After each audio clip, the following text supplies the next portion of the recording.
Pada malam ke-6, Ratu Syahrazad melanjutkan ceritanya.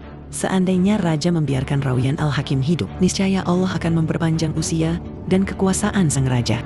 Tetapi, Raja menolak permohonannya dan bersikeras untuk membunuhnya. Maka, Allah pun membunuhnya. Demikian pula denganmu, wahai jin Ifrit. Jika bersedia mengampuniku, maka aku pun pasti mengampunimu. Tetapi, engkau menolak dan bersikeras untuk membunuhku. Karenanya, aku akan membunuhmu dengan cara membiarkanmu berada di dalam kendi ini, serta melemparkannya ke laut, ujar si nelayan itu kepada jin Ifrit. Wahai nelayan, jangan lakukan itu. Ampunilah aku, kata jin Ifrit memelas. Selamatkan diriku. Janganlah engkau salahkan aku atas tindakanku dan kejahatanku kepadamu. Jika dulu aku berbuat jahat, maka hendaklah engkau tetap berbuat baik kepadaku. Bukankah pepatah mengatakan, wahai orang yang berbuat baik kepada orang yang telah berbuat jahat, cukuplah kejahatannya pada perbuatannya saja. Janganlah engkau melakukan sesuatu seperti yang dilakukan oleh Himamah kepada Atika. Ada apa dengan keduanya? Bagaimana kisahnya? Tanya si nelayan penasaran. Ini bukanlah waktu yang tepat untuk menceritakannya kepadamu. Apalagi dalam keadaan aku terpenjara di tempat ini, jawab jin Ifrit. Tetapi, aku akan menceritakannya kepadamu jika engkau membebaskanku. Aku harus melemparkanmu ke laut, kata si nelayan.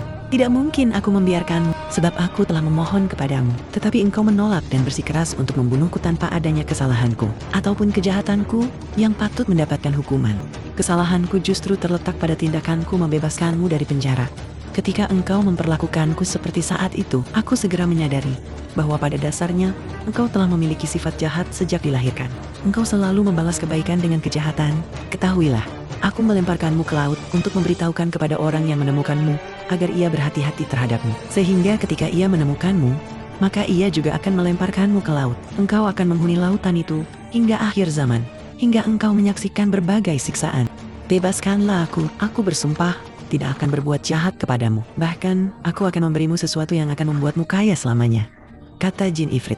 Mendengar janji jin Ifrit itu, si nelayan meminta jin itu bersumpah bahwa jika ia dilepaskan, maka ia tak akan berbuat jahat kepadanya, tetapi akan mengabdi dan selalu bersikap baik kepadanya. Setelah si nelayan yakin dengan kata-kata jin Ifrit yang bersumpah dengan mahar Allah yang maha besar, ia membuka tutup kendi. Asap pun mulai membumbung. Ketika asap itu keluar seluruhnya dari kendi, ia berubah menjadi jin Ifrit yang buruk rupa. Jin itu menendang kendi dan melemparkannya ke laut. Melihat jin Ifrit bertindak demikian, nelayan sadar bahwa ia akan binasa. Ini bukanlah pertanda baik, batin si nelayan. Kemudian, ia membesarkan dan memberanikan hatinya. Wahai Ifrit, Allah telah berfirman, penuhilah janji kalian. Sesungguhnya, janji itu akan dipertanggungjawabkan. Engkau telah berjanji kepadaku dan bersumpah bahwa engkau tak akan menipuku. Maka, jika engkau menipuku, Allah akan menipumu. Sesungguhnya, Allah maha cepat, dan dia tak akan menunda-nunda tindakan.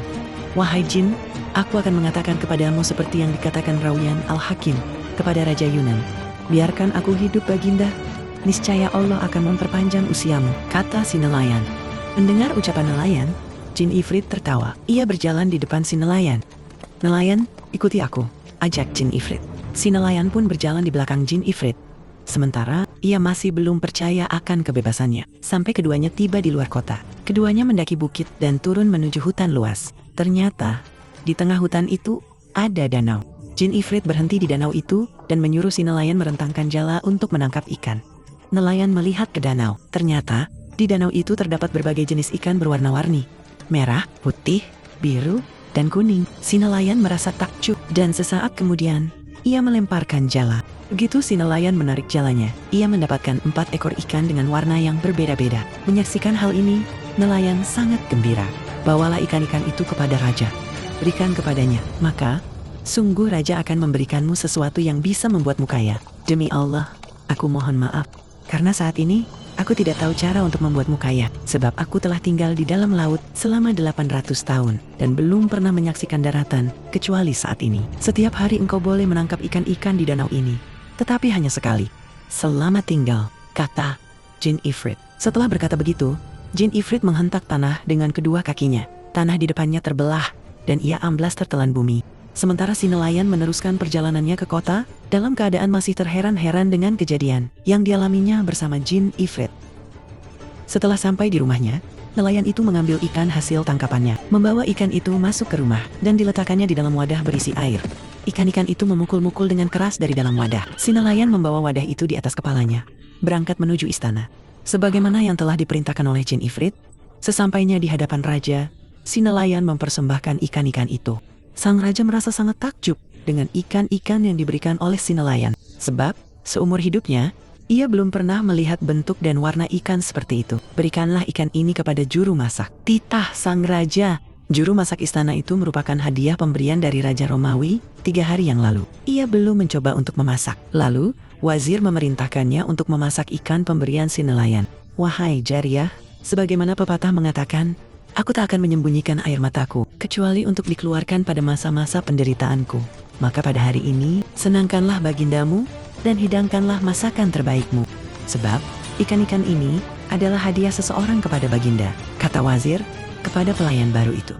Kemudian, sang wazir menghadap raja yang segera memerintahkannya untuk memberikan uang. Sejumlah 400 dinar kepada si nelayan. Wazir memberikannya, dan nelayan menerimanya.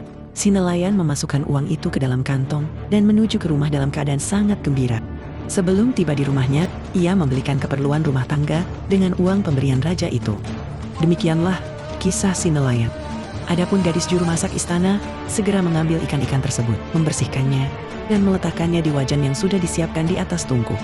Beberapa saat kemudian, gadis juru masak itu hendak membalik ikan-ikan di wajan. Tetapi, ia sangat terkejut karena dinding dapur terbelah dan muncullah raut wajah indah, pipi yang halus, bentuk tubuh yang sempurna, dan sinar mata yang tajam. Gadis cantik itu memakai pakaian lengan panjang dan rompi. Kedua telinganya mengenakan anting yang berkilauan. Ia ikut memasak, menusuk-nusukkan tongkat ke wajan. Wahai ikan-ikan semua, apakah kalian sudah menepati janjimu dulu? Tanya gadis cantik yang menerobos dinding dapur itu pada ikan-ikan di wajan. Menyaksikan keanehan tersebut, gadis juru masak jatuh pingsan. Sementara, gadis cantik itu mengulang kata-katanya hingga 3 kali. Barulah ikan-ikan di dalam wajan itu mengangkat kepalanya dan berkata, Ya, kami menepati janji kami. Kemudian, semua ikan di wajan melantunkan syair.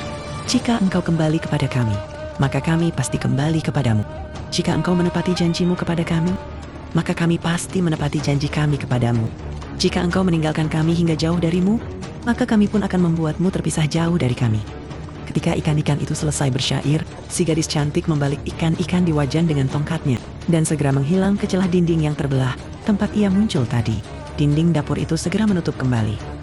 Beberapa saat kemudian, gadis juru masak telah siuman dan melihat 4 ekor ikan itu hangus bagai arang yang hitam pekat. Siapa yang memulai peperangan akan menerima kehancuran pasukannya sendiri, ujar si juru masak. Sementara ia menyesali keteledorannya, tiba-tiba wazir berdiri di hadapannya. Berikanlah ikan-ikan itu kepada raja, perintah wazir. Sambil menangis, gadis juru masak memberitahukan kejadian yang baru saja dialaminya. Sungguh ajaib, wazir berseru. Kemudian, wazir mengutus pengawal untuk menjemput si nelayan. Ketika si nelayan tiba di istana, wazir menemui nelayan itu. Hai nelayan, engkau harus membawakan kepada kami 4 ekor ikan seperti yang telah engkau bawa sebelumnya. Perintah wazir kepada si nelayan. Lalu, nelayan itu pergi ke danau, melemparkan jala. Beberapa saat kemudian, ia menarik jalanya. Ternyata, ia mendapatkan 4 ekor ikan. Ia pun mengambil ikan itu dan membawanya ke hadapan wazir. Lalu, wazir membawa ikan itu ke dapur istana. Masaklah ikan-ikan ini di hadapanku. Aku ingin melihatnya dengan mata kepalaku sendiri. Perintah wazir kepada juru masak istana. Gadis juru masak itu segera menuruti perintah wazir. Ia membersihkan ikan-ikan itu, kemudian meletakkannya di wajan dan menggorengnya. Tidak berapa lama kemudian, tiba-tiba dinding dapur terbelah dan muncullah gadis cantik dengan tongkat di tangan. Gadis cantik itu menusuk-nusukkan tongkatnya ke wajan. Wahai ikan-ikan semua, apakah kalian sudah menepati janjimu dulu? Tanya gadis cantik itu kepada ikan-ikan yang digoreng di wajan. Ikan-ikan di dalam wajan itu mengangkat kepalanya dan berkata, Ya, kami menepati janji kami. Kemudian, semua ikan itu melantunkan syair. Jika engkau kembali kepada kami, jika engkau menepati janjimu kepada kami, maka kami pasti kembali kepadamu. Maka kami pasti menepati janji kami kepadamu. Jika engkau meninggalkan kami hingga jauh darimu, maka kami pun akan membuatmu terpisah jauh dari kami. Pagi menjelang, Ratu Syahrazad menghentikan ceritanya. Dongeng yang benar-benar aneh dan indah. Puji dunia zat. Besok malam, aku akan menceritakan dongeng yang lebih aneh dan lebih indah dari ini. Ucap Ratu Syahrazad.